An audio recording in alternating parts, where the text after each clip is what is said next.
স্বামী স্ত্রীর জন্য একই সাথে খোঁড়া হচ্ছে দুটি কবর। স্বামীর মৃত্যুর শোক সইতে না পেরে মাত্র আধা ঘন্টার ব্যবধানে মৃত্যু হল প্রিয়তমা স্ত্রীরও। এখন ৩৫ বছরের সংসার শেষে একই সাথে চিরনিদ্রায় শায়িত হবেন স্বামী স্ত্রী। হৃদয় বিদারক ঘটনা ঘটেছে মেহেরপুর শহরের পেয়াদাপাড়ায়।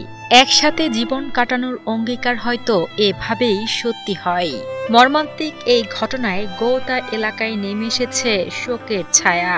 একসাথে দুজনের পথ চলার এমন আকস্মিক সমাপ্তি মেনে নিতে পারছেন না কেউই। আম্মু আমাকে ফোন দিয়ে বলছে, তুমি তাড়াতাড়ি আসো, তোমার বাবার শরীর খারাপ করছে, তোমার বাবাকে হসপিটালে নিতে হবে। আমি সাথে সাথে চলে এসে দেখি আমার আব্বু আর নেই। আর আমার মা এটা বলতে বলতে আমার সামনে শেষ হয়ে গেল। দেখছি যে বাবা ফ্লোরে শুয়ে আছে, আমি গায়ে হাত দেখলাম যে ঠান্ডা গা। তার মা বলছে যে দরজার ওখানে বসে বলছে যে আমি বাবা নেই, বাবা নেই। আমি দ্রুত অটো নিয়ে এসে তারপরে সবাই পাড়ার লোকজন চলে আসলো, অটো সাথে করে নিয়ে যাই হসপিটাল নিয়ে গেলাম। তখন বললো যে মেহেরপুর শহরের পেয়াদাপাড়ার বাসিন্দা আবুল আয়েব মুকুল নন্দা দম্পতি প্রতিদিনের মতোই ২০ জুলাই রাতের খাবার শেষে ঘুমাতে যান ব্যবসায়ী আবুল আয়েব মুকুল ও তার স্ত্রী নন্দা।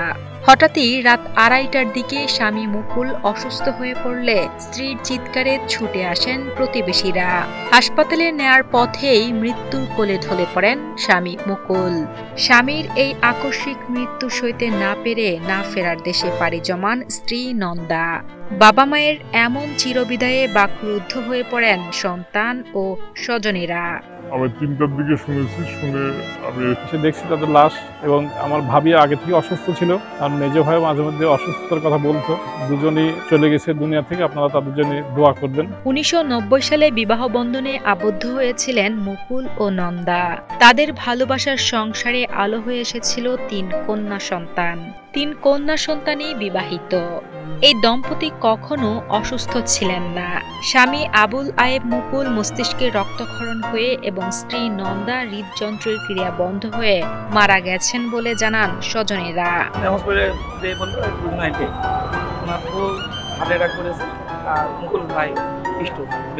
গোরখরদের কণ্ঠেও বিষাদের সুর। এর আগে একসাথে স্বামী স্ত্রীর কবর খোঁড়েননি বলে জানান তারা। ২১ জুলাই জোহরের নামাজের পর জানাজা শেষে মেহেরপুর চুয়াডাঙ্গা সড়কের পাশের পৌর কবরস্থানে এই দম্পতির দাফন করা হয়। আমরা দীর্ঘদিন ধরে আমরা কবর কাটি, তো এরকম কষ্ট বা বেদনার কবর আমরা জীবনে এইভাবে দেখিনি বা কাটিনি।